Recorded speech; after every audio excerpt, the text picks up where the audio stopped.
भगवान ने अपनी गोपियों का स्मरण किया और अपनी रासा स्वरूप गोपियों का जब भगवान ने स्मरण किया तो अब की बार जो गोपियां आ रही है वो 16 श्रृंगार से विभूषित। ये कोई सामान्य गोपियां नहीं, रामावतार के जीवन मुक्त श्रेणी के जितने संत महात्मा थे वो सारे संत महात्मा आज गोपियों के रूप में भगवान के कृष्णावतार में प्रकट हुए। के मन में ऐसा भाव प्रकट होता था कि दौड़ करके भगवान को अपने हृदय से लगा ले, लेकिन भगवान को हृदय से लगाते संत चरणों में गिर जाते। वो गले से लगाना चाहते हैं, आप चरणों में गिर जाते हैं। भगवान ने कहा भाई ये मेरा मर्यादा पुरुषोत्तम अवतार है, संसार को मैं ये सिखाने आया हूं कि दूंगा तब तो संसार को शिक्षा दूंगा। मैं केवल रक्षा के लिए नहीं, मैं शिक्षा के लिए आता हूं। प्रभु सारे संसार को तो शिक्षा दे रहे हैं, लेकिन हमारी इच्छा का सबकी इच्छा को मैं पूर्ण करूंगा। तो समझ लेना वही जीवन मुक्त श्रेणी के महात्मा अगस्त्य, सुदीक्ष, जाबाल, सरभंग, गौतम, अत्रि, वशिष्ठ महात्मा सब गए और जैसे सब महात्मा गोपियों के रूप में भगवान के समक्ष पधारे और जिस कामदेव ने कहा था कि मैं खुले मैदान में लड़ूंगा वो काम हृदय से लगा लिया।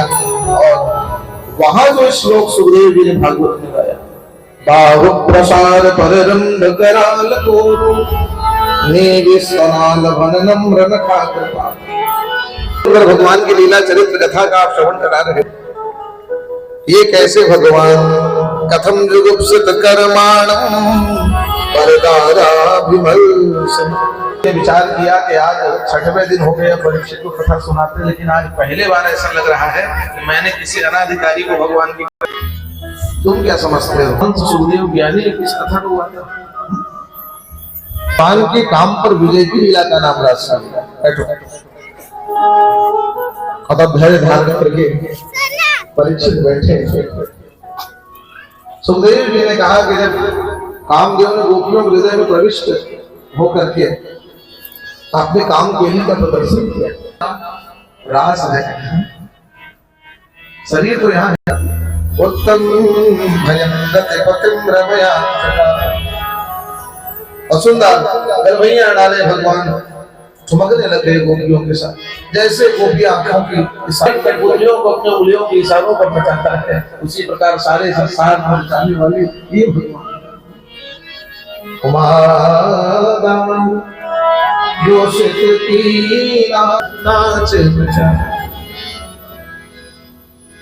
अब ऐसी कौन सी विशेषता थी भाई गोपियों में कि साक्षात 18 पुराणों की रचना करने वाले वेद व्यास भगवान साक्षात नारायण के अवतार, वो भी कहते हैं कि भैया गोपियों के चरण तक मैं नहीं पहुंच सकता, मैं तो चरण की धूली की ही स्तुति गा सकता।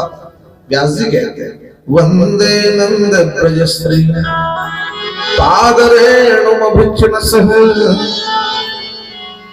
मैं चरण की धूली तक बस। बताइए कौन सी चीज थी गोपियों के पास? अब गोपियों के पास कोई चीज रहे कि न रहे, एक चीज जरूर थी। हाँ, गोपियों के जीवन में क्या विशेषता थी समझने की बात है। यासाम हरि कथोद्गीतै पुनाति भुवनत्रयम्। क्यों भगवान गोपियों के इतने वश में रहते थे? बहुत सुंदर थी क्या? कोई सुंदर नहीं थी, सामान्य गांव की ग्वालिन थी बेचारी। अच्छा, बहुत ज्ञानी थी क्या?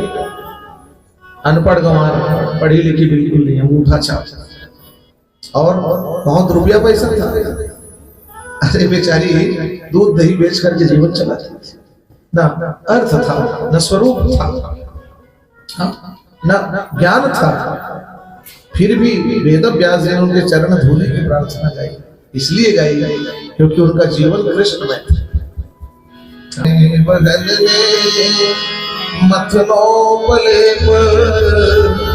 चाहे वो गौ माता का दोहन करते रहती, चाहे घर को लिखते रहती,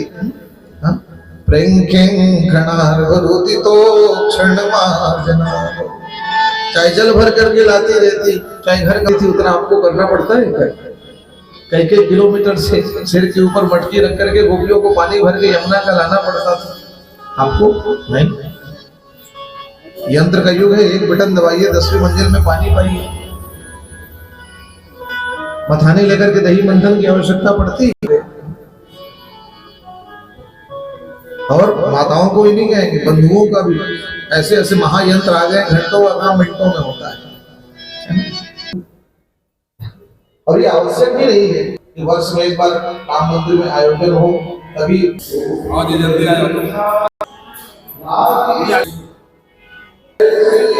तो मित्रों, आपने देखा किस तरह से कोरबा जिले के उपनगरीय क्षेत्र बालको में यह श्री राम मंदिर जो है, यहाँ पर श्रीमद् भगवत कथा का रसपान सभी कर रहे हैं। यहाँ पर कथावाचक कहाँ से आए हैं, क्या उनका नाम है, कितने दिनों से कथा का श्रवण यहाँ पर लोग श्रवण लाभ ले रहे हैं, इन सबों का के विषय में हम जानते हैं। सर नमस्कार, दर्शकों को अपना परिचय दीजिए। मैं सुधीर शर्मा हूँ, बालको सेवा समाज का सचिव हूँ जी। ये जो भगवत कथा चल रहा है यहाँ से राम मंदिर, कितने दिनों से चल रहा है और कहाँ से कथावाचक है, क्या नाम है? ये हमारा 24वां भागवत है, प्रति वर्ष हम लोग कराते हैं। और 24वें भागवत में ये पंडित राम प्रताप शास्त्री जी मेवेदरा से पधारे हैं, व्यास पंथ को संशोधित कर रहे हैं। 7 तारीख से 7 कलश यात्रा के बाद से कार्यक्रम की शुरुआत हुई है और 8 तारीख से कथा शुरू हुई है। आज की कथा प्रसंग में रुक्मिणी कृष्ण विवाह का प्रसंग आएगा जी।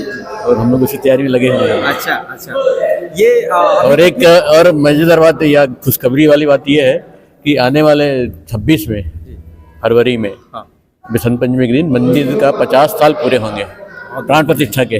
मंदिर तो 74 में बन गया था, लेकिन प्राण प्रतिष्ठा जो हुआ था 76 में हुआ था। तो आने वाले समय में 50वां स्वर्ण जयंती होगा और कथावाचन का भी अगले साल में आप लोग जो है रजत जयंती मनाएंगे। जी। अच्छा, यहाँ अभी जो खासकर हिंदू धर्म में जो युवा वर्ग है वह धर्म के प्रति इतने सजग नहीं दिखाई पड़ रहे हैं, ऐसे युवाओं के लिए क्या कहना चाहिए? नहीं, हम लोग तो उसी प्रयास में लगे रहते हैं और लगातार मतलब ऐसे अनुष्ठान बताया ना आपको कि 24वां भागवत है ये। और सावन मास में हम लोग रुद्राभिषेक वगैरह करते हैं लगातार। 272 परिवार इस बार लाभान्वित हुए थे। शंकराचार्य जी का 2 बार यहाँ पे मंदिर प्रांगण में आगमन हो गया था। पहले राज्यपाल थे नंदन साहब जी, उनका मंदिर में आगमन हो गया है। युवा वर्ग के लिए क्या संदेश देना चाहते हैं कि किस तरह से भक्ति भावना में भी कुछ ज्ञान अर्जित कर सकते हैं, किस तरह से मस्तिष्क को भी शांत किया जा सकता है, एकाग्रचित भी लाया जा सकता है? आप अगर पठन पाठन का भी क्रियाकलाप करते हैं, अगर मंदिरों में आप जाते हैं, थोड़ा समय व्यतीत करते हैं, तो किस तरह का आपका चित्त जो है वह शांत होता है और फिर आप यथावत अपने कार्य को लग जाते हैं? एक तो अभी जो वर्तमान हमारे आचार्य जी आए हैं, ये पूरी पीठाधीश्वर के कृपा पात्र शिष्य हैं और ये सनातन पे हिंदू धर्म के उत्थान पे ही जोर देते हैं और पे करते हैं। एक बहुत अच्छी बात ये है। तो युवा मतलब फिर प्रोफेशनल नहीं है ये कि कथा कहे और नहीं, युवाओं के लिए कुछ संदेश देना चाहते हैं क्या कि युवा मतलब जो वयस्क लोग हैं, जो वयस्क युवा पीढ़ी है? मैं तो खुद बालकों में था, रिटायर्ड हो गया हूँ जी। और मेरी वो है कि एक स्वाभाविक परंपरा होती है कि नई पीढ़ी हैंड ओवर करे, उसको नए आगे आए युवा पीढ़ी। उसके लिए कई तरह के प्रयास भी होते हैं। जैसे धर्म सेना वाले हैं जी, वो यहाँ पे क्लास लगाते हैं, उनकी मीटिंग वगैरह होते रहती है। सामूहिक सुंदरकांड पाठ जो होता है और ये बजरंगबली जी का हनुमान चालीसा पाठ होता है, ये सब हम लोग करते रहते हैं इन सब के बैनर पे। और उसमें मंदिर समिति सहयोग करती है। त्रेता काल के रहे पुरुषों के उत्तम श्री राम, द्वापर में श्री कृष्ण जी आ गए हैं। ये जो ईश्वर ने गर्भ धारण करके हमारे धरती पर जो है जन्म लिया और कईयों के उद्धार किए, कुछ ऐसे शब्द, कुछ ऐसी वाणी, कुछ ऐसे लाइन बोल दीजिए जो कि औरों के लिए ज्ञान हो, जो श्री कृष्ण और श्री राम के वचन रहे। नहीं, गीता में तो है ना, यदा यदा हि धर्मस्य ग्लानिर्भवति भारत अभ्युत्थानम अधर्मस्य तदात्मानं म्रियन्ते। इसका हिंदी अनुवाद करके बताइए दर्शक। जब जब धर्म की हानि होती है तब तक भगवान अवतरित होते हैं और सारी दुनिया को उस संकट से दूर कराते हैं। चलिए, धन्यवाद आपका शर्मा जी। और हम चाहेंगे कि हम सभी, चाहे वह युवा वर्ग हो, पुरुष हो या कन्या वर्ग हो, आपके समीप जो भी मंदिर हो, गुरुद्वारा हो, गिरजाघर हो, मस्जिद हो, अपने अपने धर्म के प्रति आस्था रखें, विश्वास रखें, वहाँ पर अवश्य जाएं। 2 मिनट का ही समय ज़रूर दें, इससे आपको कुछ ज्ञान की अनुभूति होगी और आपका समाज, आपका क्षेत्र भी आप बदल सकते हैं, परिवर्तित कर सकते हैं, सुंदर और सुदृढ़ भी कर सकते हैं। इन्हीं शब्दों के साथ धन्यवाद। नहीं, हम लोग लगातार प्रयास करते हैं, जैसे ये हमारे नए लड़के लोग कॉलेज कर रहे हैं। देखिए, युवा वर्ग जो भक्ति भावना है, युवा वर्गों में भी भक्ति भावना जरूरी है। हमारे तमाम युवा वर्ग जो अभी मंदिरों में आते हैं और लगातार जो है अपने धर्म के प्रति आस्था और विश्वास को प्रबल करते हैं। क्या नाम है आपका? मितेश यादव। अच्छा यादव जी, आप मितेश यादव अपना नाम बताएं। आपके मितेश नाम का अर्थ क्या है? मितेश नाम का अर्थ क्या है? पता नहीं। देखिए, हर एक नाम का अर्थ होता है, हर एक नाम के पीछे अर्थ छिपा हुआ है, ठीक है। मितेश है ना, जहाँ तक हमने जाना है इस ईश्वर के समान और मिलने वाला।